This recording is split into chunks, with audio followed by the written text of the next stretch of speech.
I want to answer the question for myself, what am I doing talking about modest dress? And it arises from my long-term interest in mental health in the Jewish community, which I've done a lot of work on. And whenever I've been to conferences to speak on this topic, I've often been approached by people saying, you're working on Jewish mental health. Don't you find that Jewish people often get OCD? Isn't that very prevalent in the Jewish community? And, you know, I've got and the short answer is probably not. It's not that prevalent. But the idea is that all our rules and regulations are iron cages which constrict us and force us to become creatures of obsessive habit. And this was certainly Freud's argument over 100 years ago in a very readable a readable paper about OCD and religious practices. It's full of loopholes, but he's such a compelling writer that you don't really see them when you first encounter these arguments. But that made me that made me become very obsessed with the contrast, which certainly Nathaniel drew our attention to again today, and that's the contrast between exciting, inspiring spirituality and the iron cage of regular, routine, ritual practices. And that got me into looking at our rules and some of our rituals, and that's how come I'm talking about modest dress. Don't read the abstract. Don't read any of these things in tiny writing. The plan is to talk about 3 issues, and they're all to do with the topic, but they don't really follow on that well. One area of discourse is to talk about the rules that underlie dress, both in Judaism and in other religions, and indeed in other people who don't identify themselves with any religious tradition. So the rules, and then the controversies. And here I want to talk about the factors that are floating around in what we might loosely call wider society, which have to do with modest dress and the ideas and beliefs and values that are associated with this issue in wider society. And of course, the question whether this is whether our beliefs in modest dress are something that might be in some way more widely adopted or shared. Modesty. And the third bit is to talk about some of the experiences of people, particularly women, with modest dress, including the difficulties they have, identity issues, which is something I've always been interested in, and other things, their relations with men, and of course, spirituality. Don't read this either. This is just a summary of some of the regulations to do with tznius and modesty. And I think the main point to make is that this thought keeps occurring to me as I look around the conference. I think most people, they wouldn't be defend to the death, but pretty nearly to the death, the idea that the way I or they or you have chosen to cover their head or hair or not is the right one and the best one and the most strongly religiously justified. There are enormous variations among religious authorities in how to cover one's head. I remember giving a talk once in Israel to a group of psychiatrists, and the argument turned out that they thought because I was only wearing a sheitel, that wasn't as religious as the Haredi women in Israel who used a tichel, a very enveloping tichel to cover their hair, and they found it difficult to believe that a sheitel was, in some circles, more religiously acceptable. and there are loads and loads of rules about how much hair can show and so on. That's with hair covering, and of course with dress, whether the sleeve has to come to here or here or here, and that's just in Judaism. In other religions, Islam, of course, has, as is well known, rules about how much has to be covered, and those rules also vary. Rules and customs vary. Other world religions also have their rules and customs, and so indeed does secular society. I read only last night that the state of, I can't remember which state, 100 years ago, one of the states in the United States passed a law that no woman should wear a dress that was more than 3 inches above her ankles. Over time, we've think that secular standards have changed a bit since then, and basically the main prevalent standard of decency now is that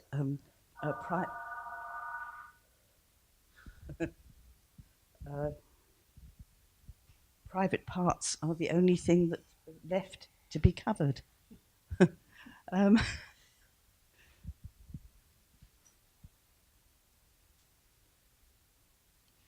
Sneer's modesty is said to impact on spirituality, and this relates to the tension that I see between spirituality in thinking about religion, the tension or opposition between exciting spirituality and the adherence to ritual. Are we looking at an iron cage, or are we looking at something that can potentially help to foster and unleash and stimulate our spiritual feelings? And the claims are, as you can see, many educators stress the benefits of Sneer's children grow to be unique in their spiritual sensitivity. That's a quote. Sneer's is a consciousness that the Torah demands both men and women to develop, because it's a prerequisite to possessing a spiritual worldview. And here are some quotes from the Lubavitcher Rebbe. The main component of Sneer's is quiet and modest behavior at home, and appropriate conduct outside the home flows from this as a matter of course. And then a few words about true beauty, nothing not expressed in external appearance, but by virtue of inner qualities. And there are gender issues here. Are the rules of Sneer's more important for women than for men? It appears in practice, yes. Sneer's is emphasized much more in the curricula of Orthodox Jewish girls' schools than it is in the curricula of Orthodox Jewish boys' schools. In fact, I don't think boys really have to study it at all, do they? Anybody experienced a Haredi type education?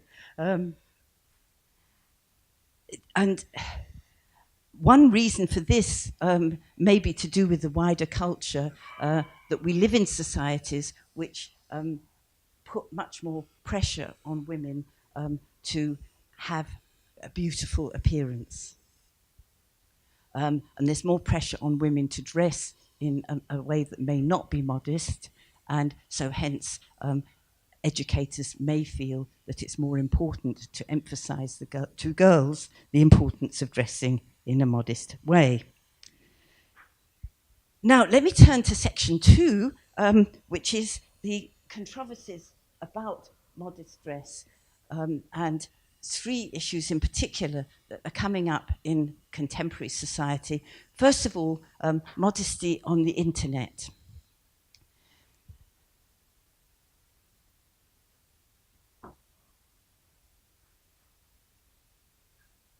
No, that's number 2. I see I've got the modest dressing and the fact that modest dressing is a thing that shifts our attention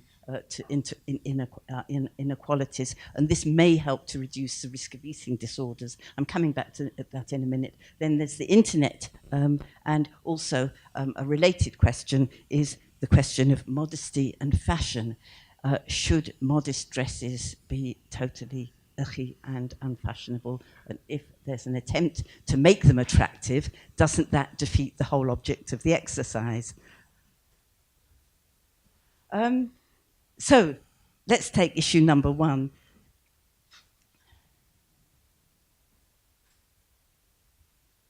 The body, the feminine body, is objectified, and women in modern society, current society, we're in postmodern society, aren't we? So women in society now feel, or feminists feel, that this is, the woman's self-image is reduced to the attractiveness of her body, and it gives her undue focus on the importance of having a body which is, standards have varied historically. When I'm lecturing on this, I often show two shots, one of a very plump, voluptuous, Rubenesque figure, who was the height of attractiveness at the time, and then the other one, obviously, is Twiggy.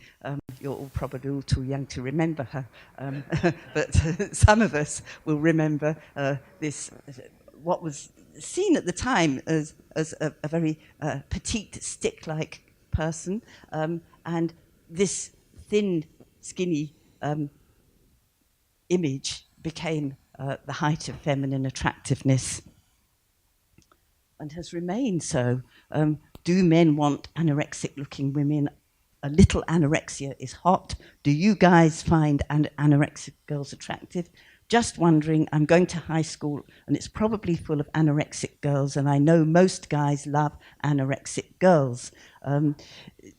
So the idea of attractiveness being related to a skinny and anorexic appearance is something that's said to be a very dangerous movement in our society, and has given rise to an increasing prevalence of anorexia and other eating disorders, particularly among girls. The fact that eating disorders are 10 times as prevalent among females as among males, I think bears out this extraordinary emphasis that is felt particularly acutely by young women.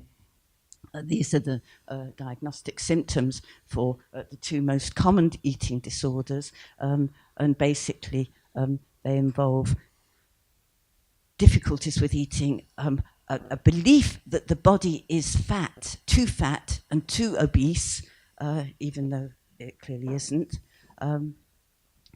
and eventually it's one of the most dangerous and lethal forms of psychiatric disorder.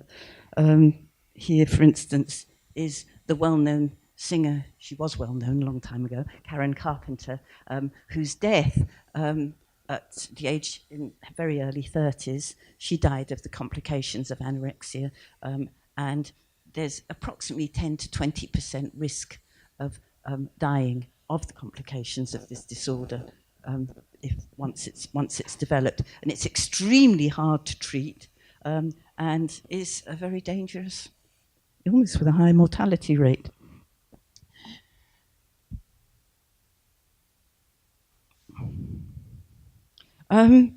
These I'm not going to go into length. I'm not going to go into all the text here. Basically, the question arises: if we shift our focus away from appearance and away from being slim, attractive, and so on, does that help to reduce the risk of eating disorder?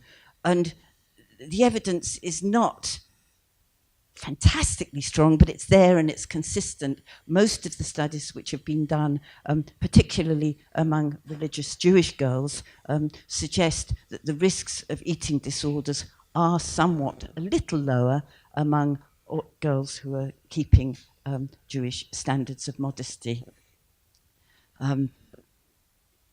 However, I should say a word of caution.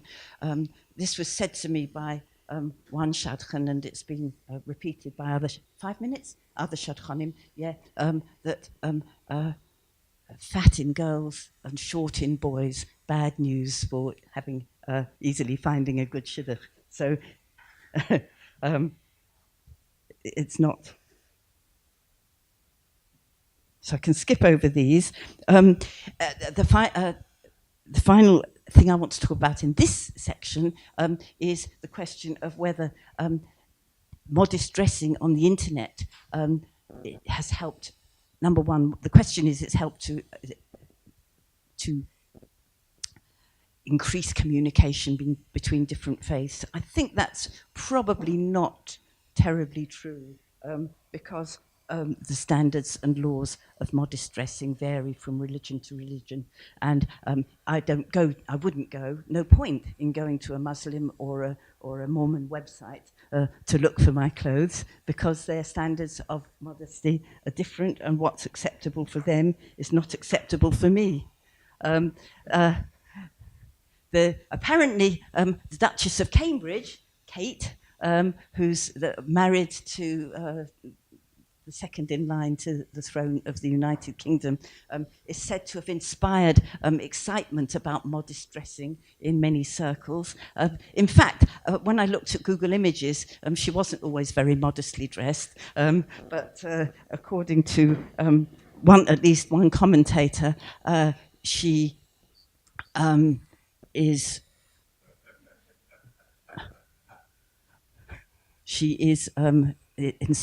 possibly inspiring a wish to dress modestly. Here are some advertisements from the internet, which raise this further question: if modest dress is fashionable and attractive, does that defeat the whole object of the exercise? These are Muslim women, and these are Jewish women, really looking pretty attractive, or dressed attractively, but it's a problem. Modesty has no religion, I'm not sure. And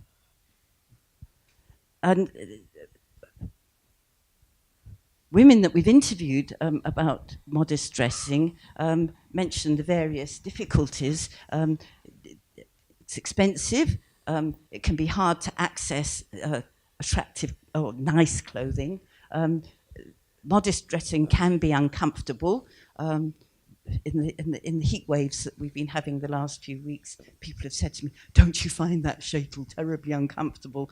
And I guess it is, but I don't notice it. Anti-Semitism, that's not as obvious as it was now, but I've interviewed one person who described how proud the family was of the grandmother who had to discard her head covering during the Nazi era, but she survived concentration camp and was able to start wearing a shaitel again, and the family were very proud of her.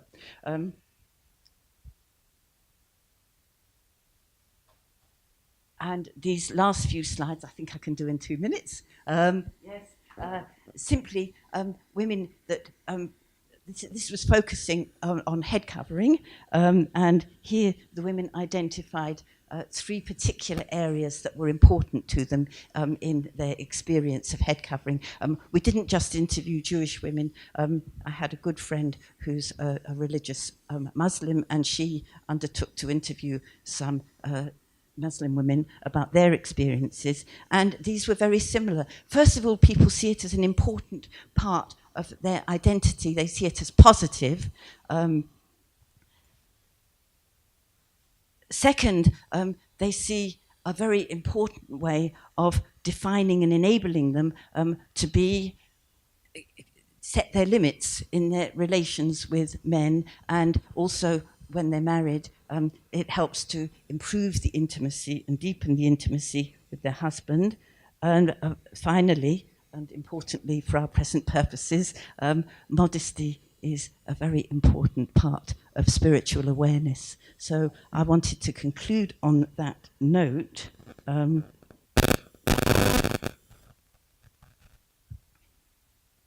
With the final point here, which is that keeping rules, and not necessarily an iron cage, could be a light cloak, just to use the terms that you lent us at the beginning of this morning, and they do help. They're reported to help us to be more spiritually aware. This is in terms of experience, reported experience, not just admonitions about what should happen. It actually does enable heightened spiritual awareness, so is not necessarily an iron cage, and religious rules are not necessarily a way of constricting our spirituality. On the contrary, they may be a way of heightening and developing aspects of spirituality, and values that could be and indeed are shared with wider society. Thank you.